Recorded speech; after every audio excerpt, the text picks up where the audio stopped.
Assalamualaikum warahmatullahi wabarakatuh.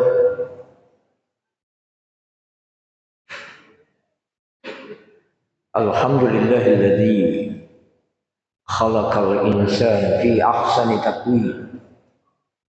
Asyhadu an la ilaha illallah wahdahu la syarika lah wa asyhadu anna Muhammadan abduhu wa rasuluh.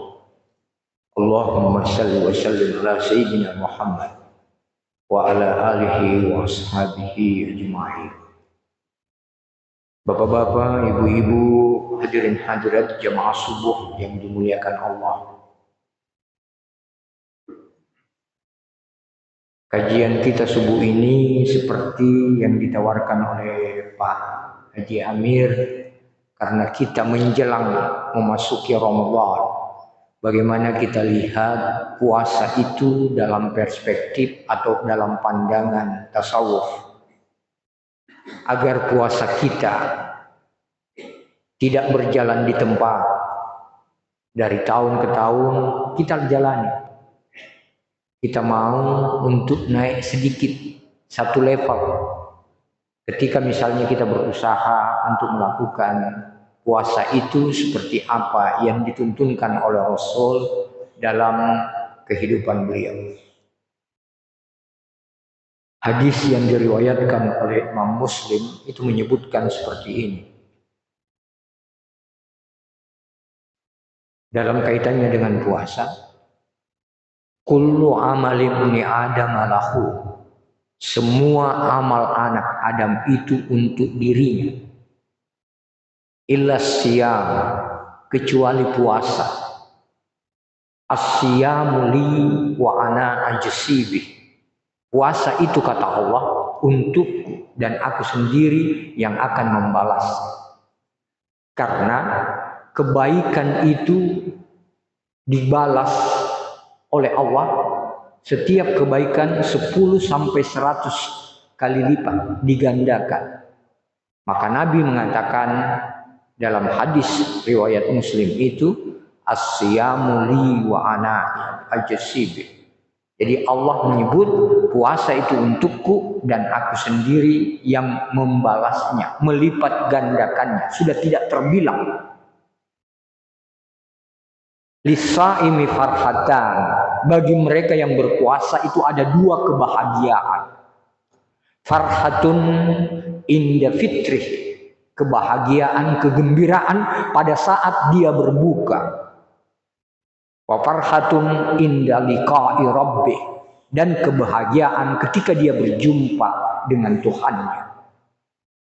Jadi kebahagiaan pada saat berbuka bukan karena kita dapat makanan, bukan karena kita tadinya lapar menjadi kenyang, tetapi kebahagiaan di situ adalah ketika kita berhasil menyempurnakan ibadah puasa kita. Jadi fitri pada saat dia berbuka. Jamaah sekalian, karena itu setiap ajaran agama dalam Islam itu tidak ada yang tidak terlepas dalam tiga hal. Syariat, tarikat, hakikat. Kata Rasul, syariat itu ucapanku. Tarikat itu keadaan perbuatanku. Hakikat itu keadaanku. Bagaimana memahami ini dalam kaitannya dengan puasa? Kata Rasul, syariat itu ucapanku. Tarikat itu perbuatanku dan hakikat itu keadaanku. Jadi kalau kita melaksanakan ajaran agama, dalam hal ini puasa, ketika kita melaksanakannya sesuai dengan tuntunan Rasul, kita makan sahur sesuai dengan tuntunan Rasul, kita puasa sesuai dengan tuntunan Rasul, kita berbuka sesuai dengan tuntunan Rasul, kita berdoa pada malam harinya sesuai dengan tuntunan Rasul. Ini yang kita sebut ketaatan beragama yang berada pada level yang paling elementer, paling dasar. Ini yang kita sebut dengan syariat. Jadi ketika kita menahan diri dari segala sesuatu yang dapat membatalkan puasa, mulai dari terbit fajar sampai terbenam matahari, itulah syariat. tidak makan, tidak minum. Tadi saya sebutkan kenapa Allah menyebut as-siyamu li wa ana ajsibih. Puasa itu untukku dan aku sendiri yang akan membalasnya. Karena yatruku ta'ama, kita meninggalkan makanan kita. Wa syarabahu, minuman kita. Wa syahwatahu, syahwat kita. Min ajli, semata-mata untuk taat kepada Allah. Itulah sebabnya Allah yang mengatakan, saya sendiri yang akan membalasnya. Jadi tadi kita meninggalkan makanan, minuman, syahwat kita, mulai dari terbit fajar sampai terbenam matahari, itu namanya puasa secara syariat. Ini bukan hanya anak-anak kita juga bisa laksanakan. Binatang juga melakukan ini. Namanya puasa secara takwini yang ditetapkan oleh Allah dan ditaati oleh seluruh penghuni alam semesta. Itu takwini namanya. Kita puasa itu tasri'i, sesuai dengan syariat. Inilah keberagamaan umat Islam yang paling elementer. Orang menyebutnya puasa orang-orang awam, orang kebanyakan. Kenapa? Berhenti pada pelaksanaan secara syariat. Mulai dari terbit fajar sampai terbenam matahari. Tidak makan, tidak minum, menghindari syahwat, selesai. Menurut syariat sah. Tapi kita mau, seperti yang saya sebutkan tadi, 3 hal ini tidak bisa berpisah. Syariat, tarikat, hakikat. Itulah sebabnya ketika salah seorang sahabat Nabi, Harits, itu menyebut, ketika ditegur oleh Rasul, wahai Harits sahabatku, bagaimana keadaanmu hari ini? Harits menjawab, ya Rasulullah, hari ini keimananku itu sangat sempurna. Rasul menyebut, hati-hati bicara Haris, karena segala sesuatu itu ada hakikatnya, termasuk keimananmu itu ada hakikatnya. Lalu Haris menjawab, iya Rasul, hakikat keimananku, saya melihat penghuni sorga itu saling mengunjungi, saya melihat penghuni neraka itu saling menjerit, saya menyaksikan arsy Allah itu secara nyata. Lalu Rasul mengatakan, tetaplah kamu dalam keadaanmu itu Haris, itu sudah benar. Apa maknanya? Keimanan Haris terhadap hal yang gaib itu syariat. Apa yang disaksikan oleh Haris, dia saksikan penghuni sorga saling mengunjungi, dia saksikan penghuni neraka itu saling menjerit, dia saksikan arsy Allah secara nyata, itu adalah hakikat. Kenapa? Karena Haris dalam kehidupannya banyak melakukan puasa dan banyak melakukan sholat malam. Maka itu yang dilakukan Haris disebut dengan tarikat. Jadi untuk sampai kepada hakikat tidak bisa tanpa melalui tarikat. Untuk mempraktekkan tarikat tidak bisa tanpa melalui syariat. Jadi 3 hal ini tidak bisa berpisah. Syariat, tarikat, hakikat. Kalau kelapa, saya pernah kasih contoh, yang paling luar itu syariat itu yang keras. Dagingnya, isinya itu tarikat. Airnya itu hakikat. Intinya itu adalah hakikat. Jadi 3 hal ini tidak bisa berpisah. Termasuk dalam kaitannya dengan puasa kita. Pasti kita bilang tadi adalah berkaitan dengan puasa yang selama ini kita laksanakan. Bangun sahur, berdoa, kemudian untuk puasa berniat, ya, menahan diri dari makan, minum, syahwat sampai terbenam matahari. Itu syariat. Sekali lagi saya mengatakan, bukan hanya anak-anak kita yang bisa melaksanakan, tetapi binatang pun melaksanakan itu. Ular, kura-kura, harimau, itu juga melaksanakan seperti itu. Kalau ular mau memperbaiki kulitnya yang banyak-banyak ibu pakai menjadi tas, menjadi aksesoris itu ular itu puasa dulu, kulitnya akan semakin mengkilat. Jadi dia takwini, dia melaksanakan itu atas hukum yang ditentukan oleh Allah dan semua harus taat. Beda dengan kita, itu tasyri'i namanya, yang disyariatkan. Jamaah sekalian, nah seperti apa kita mau meningkat yang seperti yang saya maksud tadi? Kan selama ini sepanjang hidup kita puasa begitu, kita mulai sahur, niat sahur, kemudian sesudah itu semua tuntunan Rasul. Karena sahur itu kita laksanakan karena untuk membedakan antara puasa yang kita lakukan dengan puasa yang dilakukan oleh umat-umat sebelumnya. Kita pakai sahur, umat sebelumnya tidak. Teman saya, pendeta Adri Masih, itu puasanya 40 hari. Dia 40 hari, tapi dia bisa minum. Bisa apa? Mulai kalau dia mulai dari jam 6, dia buka di jam 6 sore. 40 hari. Tetapi tidak pakai sahur. Kita katakan sahur itu menurut tuntunan Rasulullah itu adalah sesuatu yang dapat membedakan antara puasa yang kita lakukan dengan umat-umat sebelumnya. Yang kedua, di sahur itu penuh dengan keberkahan. Makanya pada waktu sahur perbanyak istighfar. Jadi saya mau ke bagaimana kita meningkatkan itu dari syariat ke tarikat. Jadi tadi saya katakan menahan diri dari segala sesuatu yang membatalkan puasa, mulai dari terbit matahari sampai terbenamnya, terbit fajar sampai terbenam matahari, itu syariat namanya. Sekarang kita masuk ke hakikat. Apa itu yang kita lakukan untuk tarikat dulu? Jadi saya katakan tidak dapat mencapai hakikat tanpa melalui tarikat. Tidak ada yang bisa mempraktikkan tarikat kalau tidak melaksanakan syariat. Maka tadi syariat sudah kita laksanakan. Nah, untuk tarikat puasa itu adalah kita mengendalikan indera lahiriah dan batiniah. Apa itu indera lahiriah batiniah? Yang lahiriah itu 5. Mengendalikan pembicaraan, mengendalikan penglihatan, pandangan, mengendalikan pendengaran, mengendalikan penyentuhan, mengendalikan penciuman. Lahiriah. Itu yang kita kendalikan. Bagaimana caranya? Pembicaraan dikendalikan. Ketika kita, saya katakan tadi, jadi tarikat itu, kalau saya katakan bahwa kita melaksanakan sahur, puasa, buka, berdoa, itu syariat, sesuai dengan tuntunan Rasul.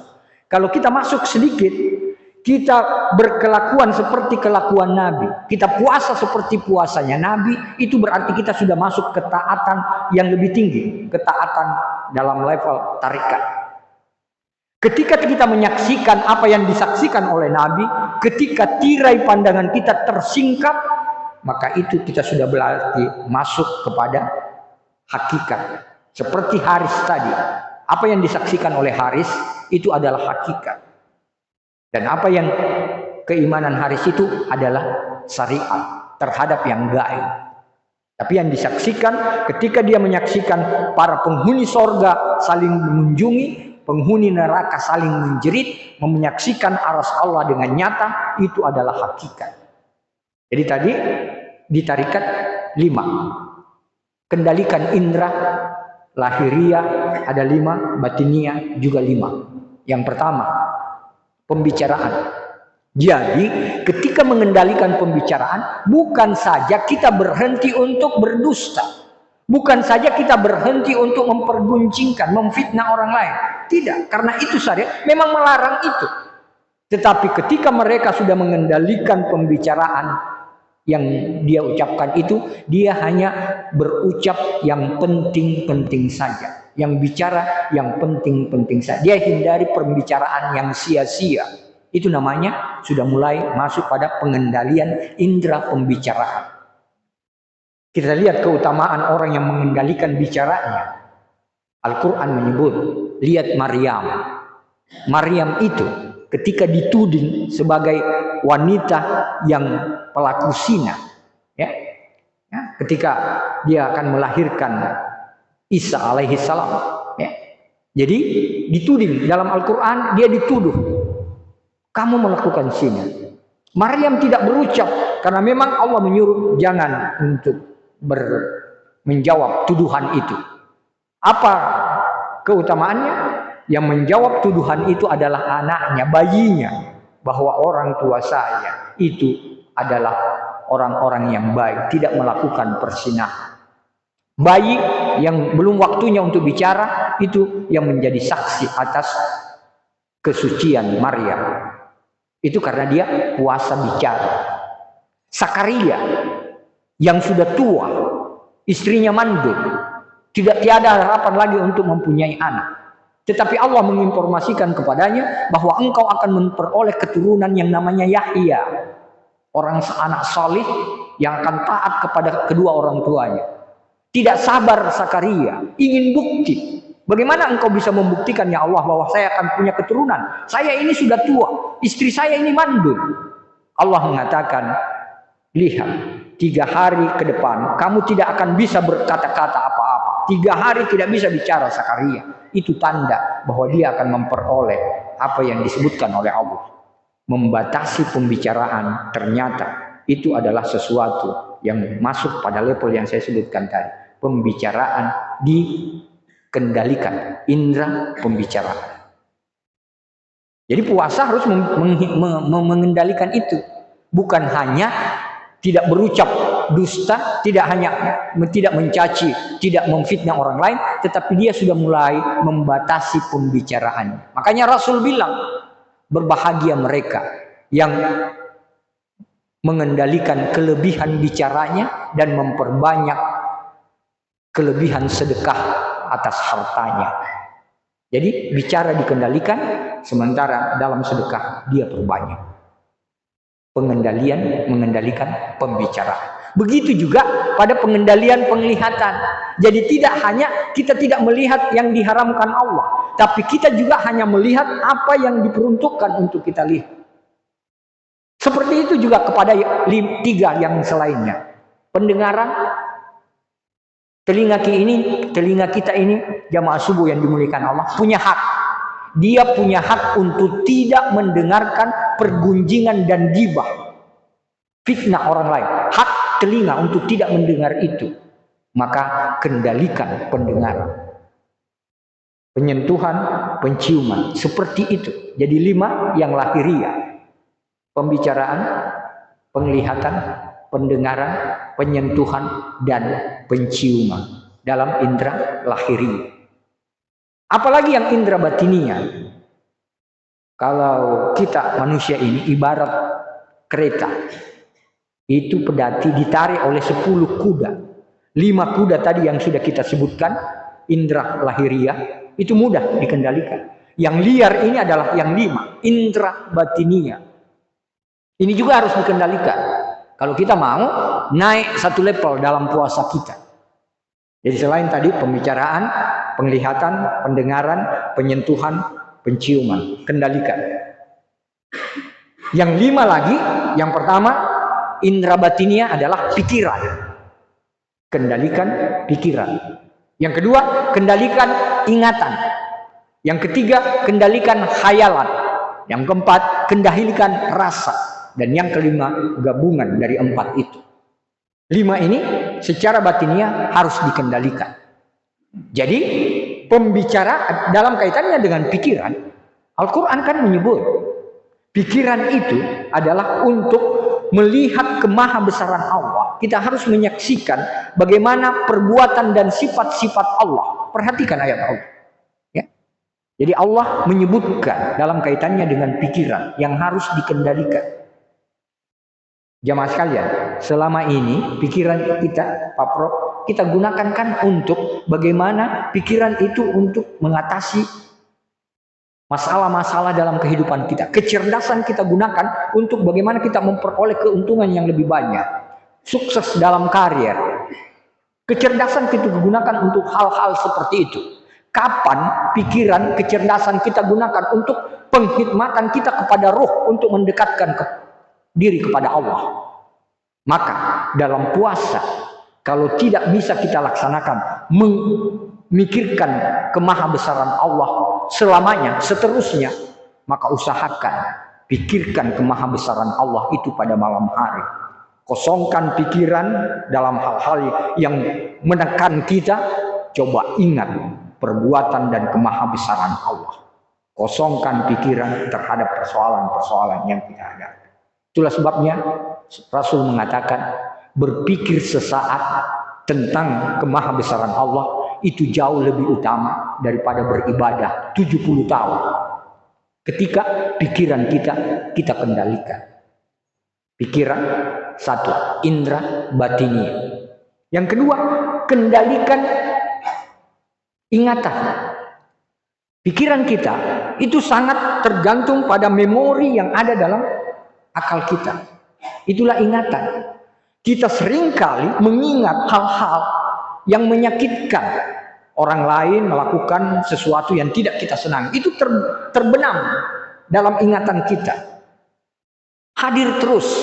Maka ketika kita puasa, kendalikan ingatan itu. Coba ganti itu yang selalu mengingat keburukan orang kepada kita, yang selalu kita ingat bagaimana orang lain justru mengucapkan hal yang kita tidak senangi.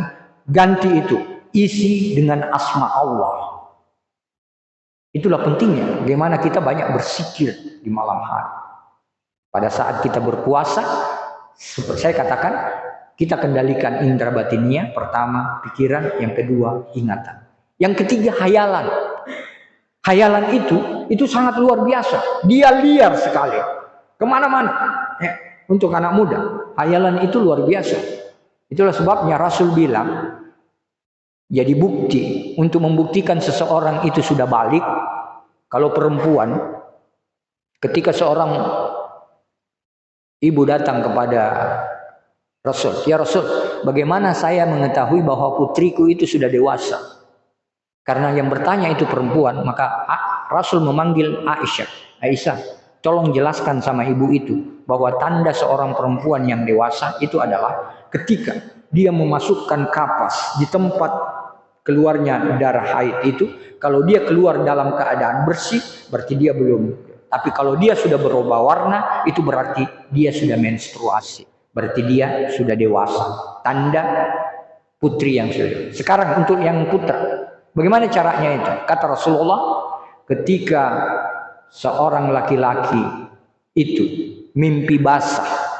Saya biasa jelaskan sama mahasiswa, mimpi basah itu bukan dia sedang tidur tapi lalu disiram, bukan.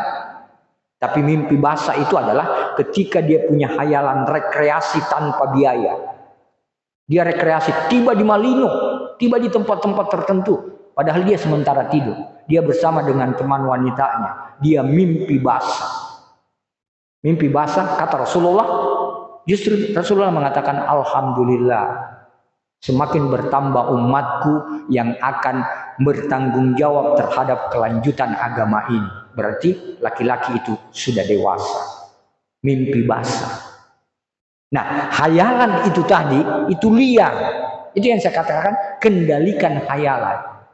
Bagaimana dengan mengendalikan hayalan? Kalau tadi saya katakan, mengendalikan pikiran, kalau tidak bisa memikirkan asma itu, sifat dan af'al Allah secara terus-menerus, tolong istirahatkan di malam hari. Coba ingat di malam hari. Dalam hal pikiran, jangan larut dengan pikiran-pikiran yang saya sebutkan tadi. Tidak pernah ada waktu kita gunakan untuk kecerdasan pikiran kita, bagaimana berkhidmat ruh ini untuk mendekatkan diri kepada Allah. Itulah sebabnya ketika Allah menjelaskan tentang ulul albab, itu Allah menjelaskan bahwa yang disebut ulul albab itu adalah mereka yang tidak lupa. Selain memikirkan kemahabesaran Allah, dia juga tidak lupa untuk memohon ampun terhadap kesalahan-kesalahan. Tuh. Jadi kendalikan pikiran, kendalikan ingatan, kendalikan hayalan. Yang keempat, kendalikan rasa. Rasa itu yang seringkali mengundang kita untuk marah. Marah. Maka untuk mengendalikan indera batinia ini, itu perlu untuk dikendalikan. Maka kata Rasulullah, siapa yang mengendalikan amarahnya pada waktu dia berpuasa. Karena waktu kita lapar, waktu kita dalam itu seringkali gampang sekali itu emosi naik. Nah, lapar, dalam keadaan lapar, seringkali orang ngaji, gampang kita marah.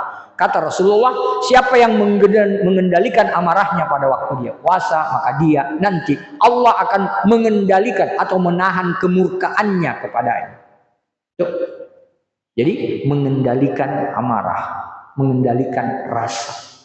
Itulah sebabnya Abu Sar mengatakan, saya lebih suka, meskipun saya dibenci oleh manusia, tetapi itu dalam keridaan Allah. Itu lebih saya suka daripada saya dicintai Allah, tetapi itu saya dicintai manusia, tetapi itu mengundang kemurkaan Allah. tarikat. Jadi tadi syariat, sekarang tarikat, sekarang hakikat. Hakikat seperti apa? Hakikat itu adalah tunduk pada kehendak ilahi. Itu hakikat. Mana maksudnya? Coba perhatikan hadis qudsi. Demi kata Allah, firman Allah dalam hadis qudsi, demi kebesaranku, demi kesucianku, demi kemuliaanku, demi kekuasaanku atas segala sesuatu, tidaklah seseorang itu mendahulukan kehendaknya daripada kehendakku, melainkan saya sempitkan kehidupannya, saya jadikan pikirannya kepada dunia, dan dia akan memperoleh seperti batas apa yang saya telah tentukan. Lalu hadis qudsi itu dilanjutkan, demi keagunganku, demi kebesaranku, demi kemuliaanku, demi kemahakuasaanku, tidaklah seorang hamba mendahulukan kehendakku daripada kehendak dirinya, melainkan saya suruh malaikat, saya perintahkan malaikat untuk menjaganya. Saya siapkan langit dan bumi untuk rezekinya, kata Allah. Jadi dalam kaitannya dengan mereka yang mendahulukan kehendak Allah daripada kehendak sendiri. Ya. Dan kata dia, saya datangkan dunia itu kepadanya dalam keadaan merendah. Ketika dia mendahulukan kehendakku daripada kehendak dirinya sendiri. Dalam puasa seringkali diperhadapkan. Bukan saja itu. Nanti sebentar ini diperhadapkan kita. Keinginan kita, minta maaf. Saya dengan Pak Samsul Alam dalam kaitannya dengan makanan. Kita mau makan yang lesat-lesat kan? Selalu kita berhitung, ini penjelasan dokter ini. Tidak. Tetapi ketika kita puasa, yang lesat bagaimanapun, demi mendahulukan kehendak Allah. Kita lebih dahulukan itu ketimbang keinginan kita. Tadi subuh, jamaah subuh yang dimuliakan Allah. Sebenarnya raga kita, fisik kita, itu dia bilang jangan bangun. Itu kamu dalam keadaan lelah, enak kan tidur. Itu namanya nikmat ragawi. Tapi kehendak kita untuk mendahulukan kehendak Allah, kita bangun, kita menuju ke masjid ini. Mendahulukan kehendak Allah daripada kehendak sendiri. Itulah hakikat. Jadi setiap hari kita diperhadapkan dengan itu. Mencari nafkah, kita mau memenuhi kebutuhan hidup kita. Segala keperluan kita terpenuhi. Tetapi mendahulukan kehendak Allah, kita harus mencari yang halal-halal saja. Jadi mendahulukan kehendak Allah di atas kehendak kita sendiri. Jadi seperti itu jamaah subuh yang dimuliakan Allah.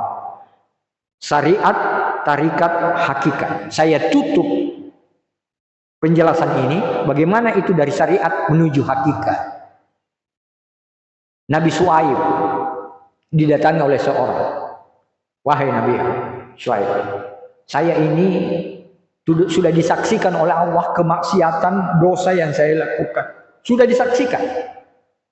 Tetapi karena makasih sayang Allah, kemahabesaran Allah, saya justru tidak dihukum oleh Allah. Lalu Allah mengilhamkan kepada Syuaib. Syuaib, katakan pada lelaki itu, jangan kamu mengira bahwa Allah telah tidak menghukummu. Sebenarnya Allah telah menghukummu, tapi kamu tidak sadari. Kamu sekarang ibarat orang yang berada di hutan rimba. Tangan dan kakimu itu terbelenggu. Kamu tidak sadari. Jadi lelaki ini mengira hukum Allah itu belum datang pada dia. Lalu dikasihlah perumpamaan. Syuaib menjelaskan. Ibarat ibu-ibu lihat itu cerek di rumah. Kalau kita barusan beli cerek, kasih naik di kompor, kita lihat itu jilatan api. Kalau dia masih baru, kelihatan itu jilatan api. Tapi lihat itu cerek kita yang sudah hitam. Kita masak berapa lama pun tidak akan kelihatan mana jilatan api pada saat itu. Sama dengan ketika kita mencoret kertas, itu masih bisa terbaca kalau baru satu kali dicoret. Tapi coba coret-coret dia, tidak akan terbaca. Seperti itu mereka yang melakukan kemaksiatan. Jadi Allah tidak memperlihatkan itu. Tetapi kata Allah melalui Syuaib dijelaskan bahwa betapa bahagianya laki-laki itu mendengar penjelasan itu. Lalu Syuaib menjelaskan bahwa hukum Allah itu hukumannya tidak kamu sadari. paling penting kamu ingat adalah ketika kamu beribadah, kamu sholat, kamu puasa, kamu zakat, kamu berhaji, tapi kamu tidak rasakan kelezatan dalam ibadah itu. Dari syariat ke hakikat. Jadi ketika ibadah itu kehilangan jiwa, pada saat itu kita sholat tidak berubah seperti gerak badan saja tanpa kehadiran hati. Puasa kita lalui begitu saja seperti yang saya sebutkan. Tidak ada jalan di tempat, tidak ada bekasnya. Haji, orang umrah haji itu seperti saja dia mensiarahi menara Pisa atau tembok Cina. Tidak ada getaran dalam hatinya. Kenapa? Karena Allah mengangkat jiwa dari ibadah itu. Sudah hilang kelesatannya. Itulah hakikat. Jemaah sekalian yang saya hormati, jadi dari syariat menuju hakikat. Syariat, tarikat, hakikat. 3 hal tidak bisa berpisah. Puasa yang kita laksanakan, kalau sekarang sudah memenuhi, bahkan sejak dulu, sesuai dengan syariat sudah terpenuhi. Kita sudah menahan diri dari terbit fajar sampai terbenam matahari, makan, minum, syahwat. Ingat ibu, kenapa Nabi ketika berkumpul dengan sahabat-sahabatnya, kata Nabi, bawakan makan kepada ibu itu. Ibu itu bilang, Rasul, bagaimana mungkin saya makan? Saya kan berpuasa. Apa kata Rasul?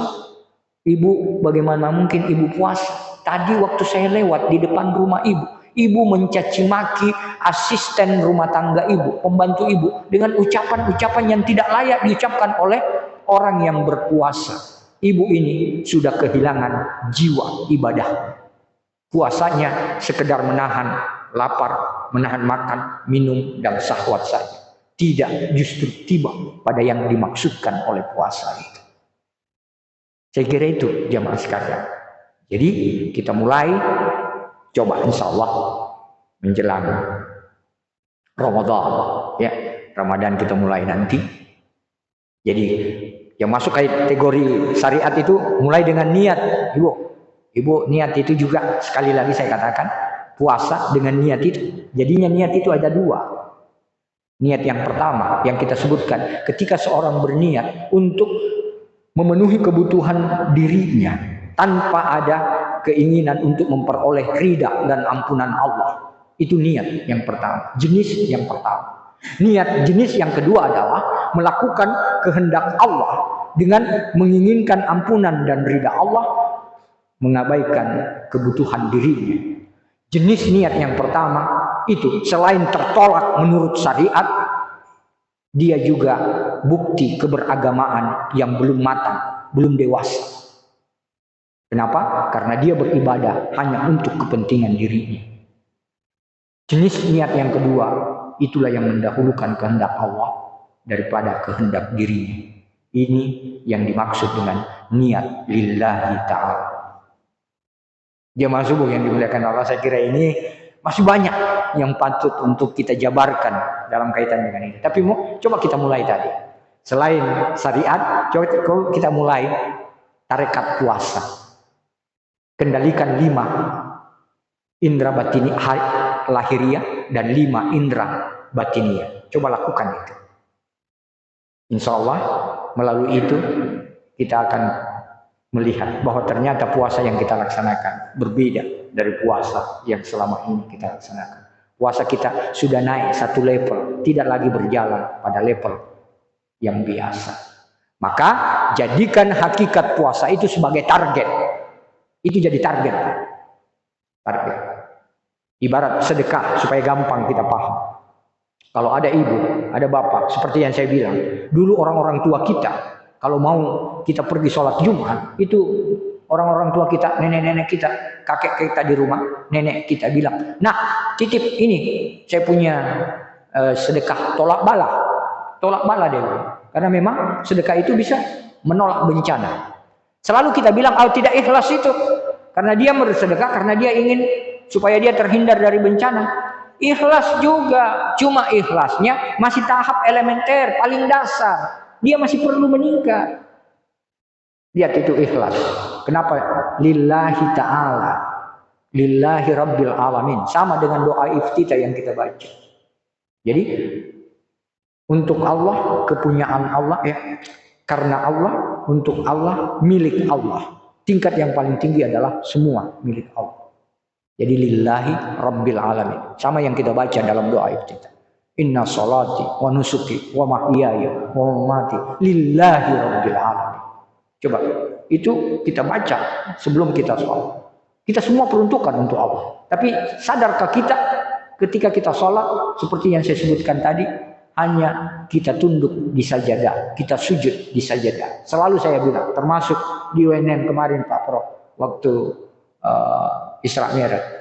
Banyak di antara kita yang memiliki kemampuan ekonomi, itu begitu khusyuk menundukkan dahinya di sajadah. Tapi dia lupa kepada anak-anak di seputarnya yang tidak bisa sekolah karena tidak punya biaya.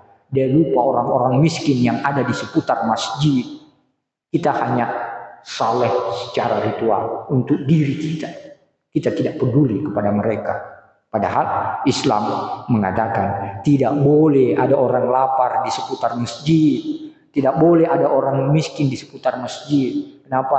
Umat Islam harus menanggulangi itu, menahan. Ya kira itu jamaah subuh yang dimuliakan Allah. Pak Samsul Alam, saya kira alhamdulillah jamaah kita banyak begini, alhamdulillah. Jumat berkah barangkali ya Pak Anto ya. Alhamdulillah. Terima kasih semua.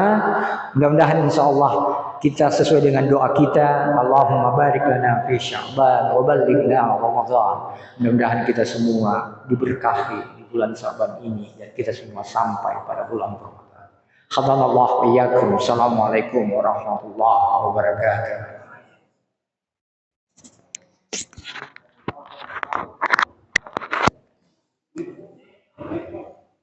Pak Prof, sini ke Prof. Ya?